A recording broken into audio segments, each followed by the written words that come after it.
What if the biggest moments in the life of one of history's most powerful men weren't just the result of his own ambition and political genius? What if Julius Caesar's legendary rise and his shocking assassination were actually written in the stars for anyone to read? This is the story of the man who reshaped a republic into an empire whose name has echoed through millennia, Gaius Julius Caesar.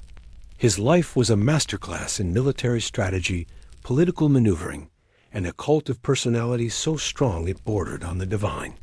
But woven into this history is another, more mystical thread, one of prophecy, omens, and celestial events that many believed held the key to his destiny. From the moment he was born to the comet that lit up the sky after his death, the cosmos seemed to track Caesar's every move. The Romans themselves were believers. They saw the will of the gods in the flight of birds, in animal entrails, and most of all, in the silent, swirling dance of the stars. For them, astrology wasn't a fringe belief. It was a tool of statcraft, a way to navigate the treacherous waters of fate. So, was Caesar a master of his own destiny, or was he just playing a role in a cosmic drama written long before he was born? Let's peel back the layers of history and find out. The world Caesar knew. Astrology in ancient Rome. To understand Caesar's celestial story, we have to go back to his world. Rome in the 1st century BCE was a place steeped in superstition. Romans believed the universe was deeply interconnected, that the grand scale of the heavens was reflected in the small scale of human lives.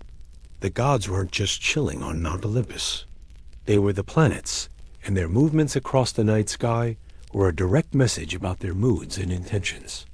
Astrology, which came to them from Mesopotamia and Greece, had taken firm root. This wasn't the simple daily horoscope we know today. It was a respected and complex blend of math, astronomy, and divine interpretation. Leaders and generals regularly consulted astrologers, called Chaldeans, to guide huge decisions. Should they start a war? They'd check the position of Mars. Was it a good day for a vote in the Senate? The heavens held the answer. This wasn't just personal curiosity. It was a matter of religious duty and state security. Official groups of diviners, like the augurs who read bird flight paths, were supported by the state. Astrology was the grandest form of this divination. It promised to unlock the secret book of fate. This belief was so powerful that astrology became a political weapon. Ambitious men tried to tie their own stories to good omens in the sky. Caesar's own heir, the future Emperor Augustus, would masterfully use astrology to justify his rule, even minting coins with his zodiac sign, Capricorn, to broadcast his cosmic approval across the empire. But this power was a double-edged sword. If the stars could predict a man's rise, they could also predict his fall. A bad astrological forecast could destroy confidence and empower rivals. Because of this, astrology was often regulated, with laws that forbade predicting the fate of the republic or the death of its leader. In this world of high-stakes prophecy, an astrologer's words could be as dangerous as a killer's dagger. This was the world Caesar was born into, a world where destiny felt like a real force you could read in the sky. The blueprint of a leader, unpacking Caesar's birth chart. The first piece of cosmic evidence is the blueprint of Caesar's existence, his natal chart. For astrologers then and now, the exact moment of birth creates a unique map of the heavens that can reveal a person's character, potential, and destiny. Now, getting this snapshot for Caesar is a historical challenge. The most widely accepted birth date is July 12th or 13th 100 BCE, but because of calendar reforms over the centuries, many modern astrologers work with a corrected date of June 29th of that year. Even trickier, his birth time is lost to history, so his ascendant, or rising sign, which shapes one's personality, is an educated guess. Even with those limits, we can build a compelling profile. Using the corrected June 29th date, Caesar was born a Cancer. Cancers are known for being intuitive, emotionally smart, and fiercely protective of their family, whether it's their actual family or, in Caesar's case, his legions. They have a tenacious grip on their goals and can be masters of swaying public emotion. This sounds a lot like the historical Caesar, a man who connected with the common people and whose loyalty to his soldiers was legendary. But a Roman astrologer would have seen it differently.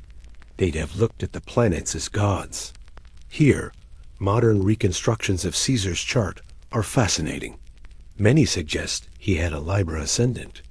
Libra, the scales, is linked to justice, charm, and balance.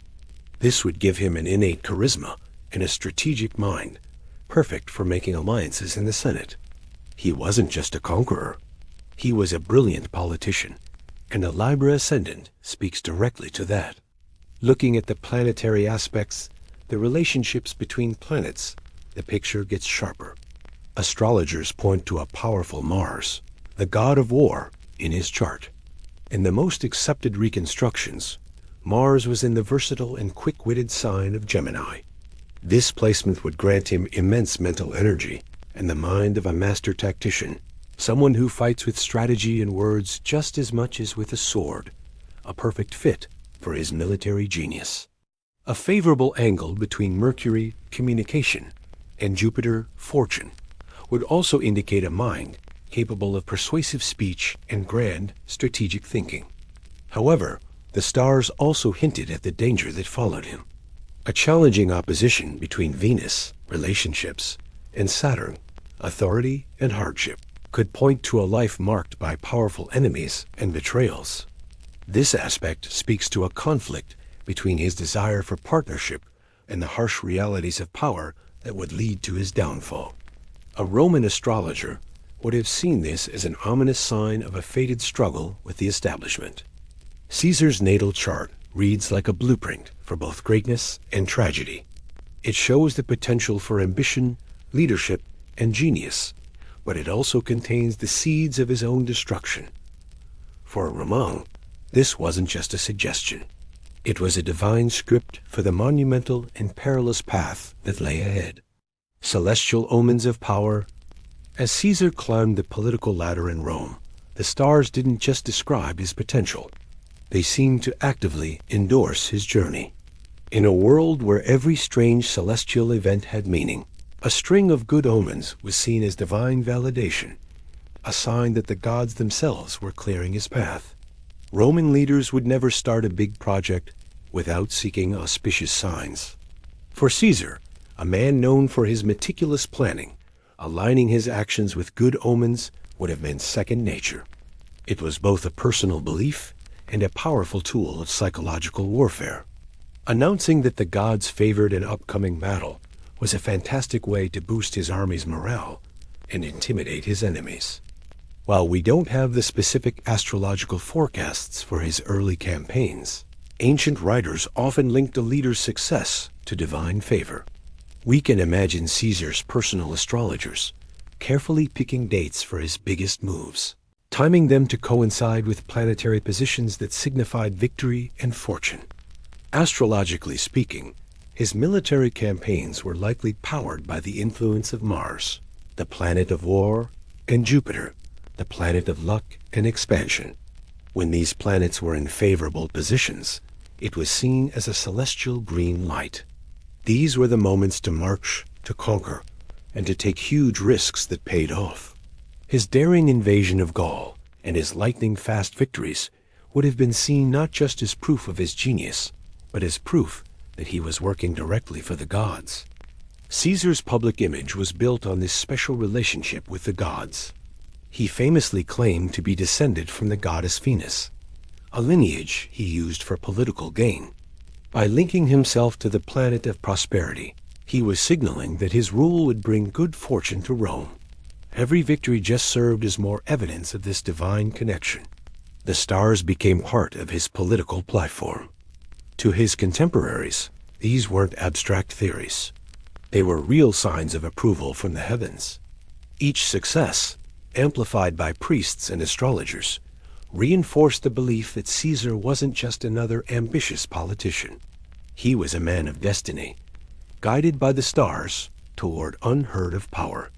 The stars' turn Warnings of the Ides of March. For every rise, there's a fall. As Caesar reached the peak of his power, declared dictator in perpetuity, the same stars that heralded his ascent began to gather in threatening patterns. The air in Rome grew thick with conspiracy, and the sky seemed to mirror the city's dark mood with a series of terrifying omens. The most famous warning, immortalized by Shakespeare, but based on historical accounts, came from a diviner named Spirina. His skills likely included astrology, and he delivered a chillingly specific prophecy to the most powerful man in the world. Beware the Ides of March. This wasn't a vague feeling. The Ides, which fell on the 15th of the month, was a specific date.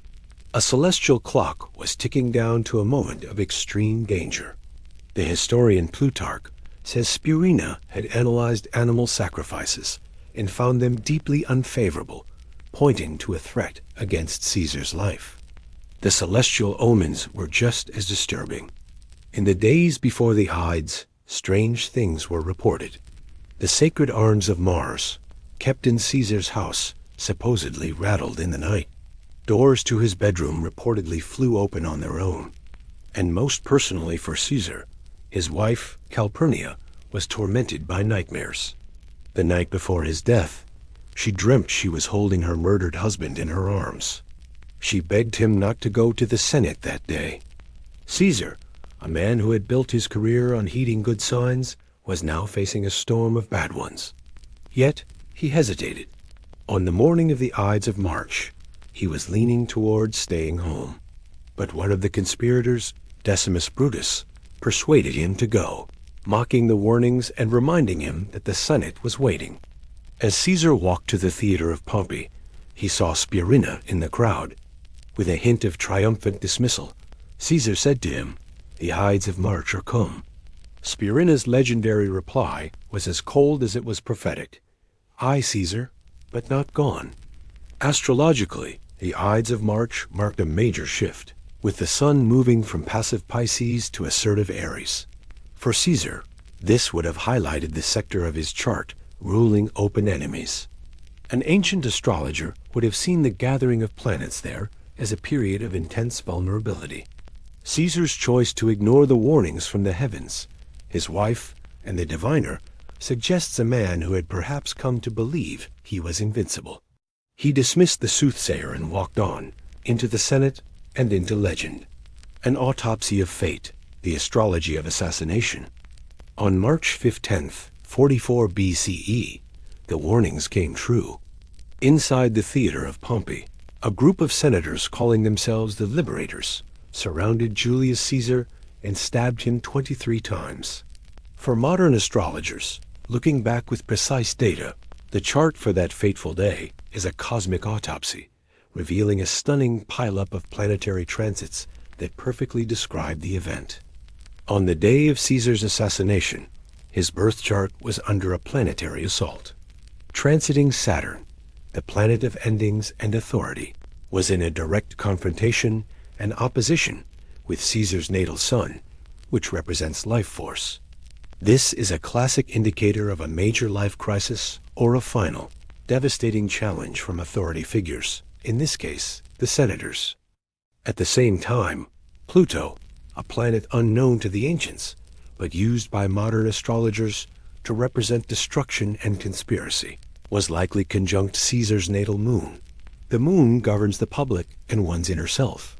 A Pluto transit signifies a forced, irreversible transformation, a perfect symbol for a secret plot erupting into violent reality. Then there's Uranus, the planet of sudden, shocking events. Transiting Uranus was conjunct his natal Mars, the planet of aggression, cuts, and violence. A Uranus-Mars conjunction is explosive, signifying unexpected attacks and revolutionary upheaval. The swift, coordinated stabbing is a chillingly literal interpretation of this volatile combination. To amplify it all, Jupiter, the planet of expansion, was conjunct Uranus, blowing the event up to epic proportions and ensuring its revolutionary impact on Roman history. When you combine these transits, you get a clear narrative. the planet of endings confronting his life force, the planet of conspiracies overwhelming him, the planet of sudden shocks activating his planet of violence. From a modern astrological viewpoint, the chart of the Ides of March reads like a script for assassination. It suggests a period of such intense cosmic pressure that avoiding a catastrophe would have been nearly impossible. The star of the divine Julius, Caesar's comet. Caesar's death wasn't the end of his celestial story. In fact, his most spectacular astrological moment happened after he was gone. 4 months later, during the funeral games held by his heir Octavian, a brilliant comet blazed across the daytime sky over Rome for 7 straight days. This Julian star was a stunning and unheard of spectacle. In an age where every comet was seen as a powerful omen, this one was immediately interpreted as a sign from the gods. Masterfully promoted by Octavian, a new story took hold. This wasn't an omen of doom. This was the soul of the murdered Julius Caesar, rising to the heavens to take his place as a god. This was a stroke of political genius. It turned Caesar from a controversial dictator into a revered deity. It also cast his assassins not as liberators, but as the murderers of a god.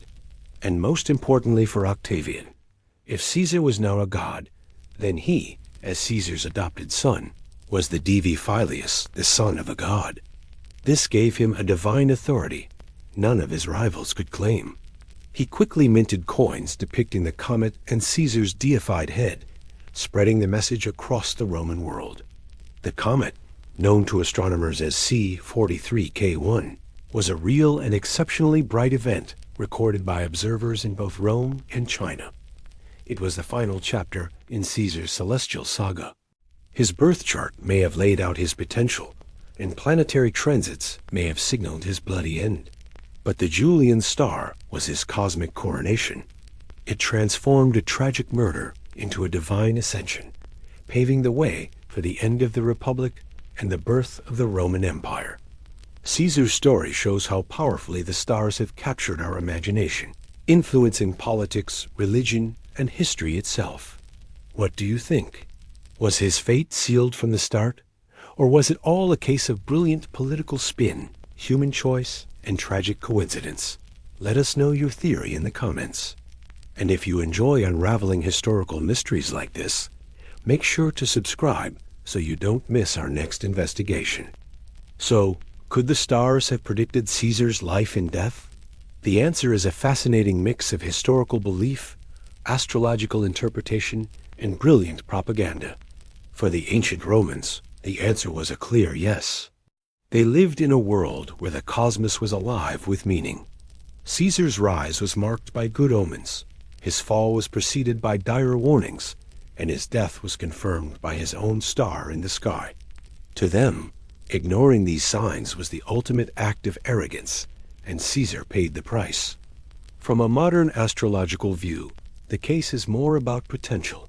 Caesar's birth chart showed a map for greatness, but also highlighted deep-seated dangers. The transits on the Ides of March didn't force his assassination, but they created a perfect storm of vulnerability where a violent outcome was overwhelmingly likely. The stars didn't dictate his fate. They revealed the dangerous path he was on and the terrible consequences of his choice to ignore the warnings. And finally, we can't ignore the propaganda. Caesar and his heir, Augustus, were masters of narrative. They used the language of the stars to build their legends. In their hands, astrology wasn't just for prediction. It was a tool for shaping public opinion and seizing power. In the end, the story of Caesar and the stars isn't a simple choice between fate and free will. It's about their powerful intersection. It shows our deep-seated need to find meaning in the cosmos, to believe our greatest triumphs and tragedies are reflected in the silent dance of the heavens. Whether Caesar's destiny was truly written in the stars, or if the stars were just a canvas for human ambition, one thing is certain. The life of Gaius Julius Caesar was so monumental that it seemed only the cosmos itself was big enough to tell his story.